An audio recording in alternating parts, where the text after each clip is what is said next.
Hello, everyone, and welcome to CSBK for 2022. Frank Wood here alongside Colin Fraser, and we're getting ready for Mosport. We've had a tremendous season so far, Colin, and I can't help but think it's going to get a whole lot better when we get to Canadian Tire Motorsport Park. So, second ever triple header at Canadian Tire Motorsport Park. Super pole, hopefully in the dry, with a soft Q rear tire, courtesy of Dunlop on Friday, and our BS battery super pole.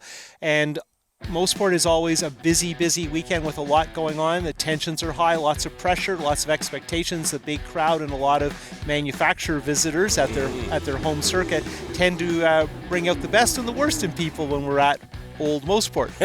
It is a racetrack that somehow constantly produces exciting racing. Well, in terms of our Pro Superbike class, it's virtually impossible to break away. Slipstreaming is the order of the day, drafting, if you will. So a lot of pressure on the guys to establish yourself at the front, try and save the tires, and then in the last couple laps, try and figure out what's possible. 2 years ago in the rain, Jordan Zoke made a very bold decision, which was to come in after the warm-up lap to get a different tire choice, still an odd tire choice. The people on the grid, because of where the pit lane is at Mosport, couldn't see Jordan, didn't know what was up, maybe didn't think he was going to make the start, therefore perhaps judged their race pace incorrectly. And I'm talking a little bit about Samuel Garand, because he probably could have won that race 2 years ago.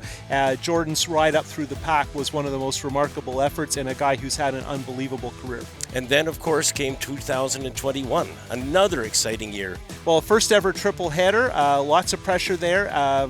Lots of interest in terms of the championship. It led into a very close finish at Calabogie. This year it's the final round. So these three races will determine the championship. Right now Ben Young has a good lead. He's going to have a new teammate because he's trying to win the Constructors' Championship for BMW, as well as win the number one plate, the Riders' Championship for him, which would be his second time.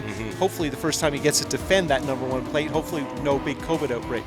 If you can't get out to Mosport, if you can't get out to Canadian Tire Motorsport Park to watch our finals, we'll see you on TSN.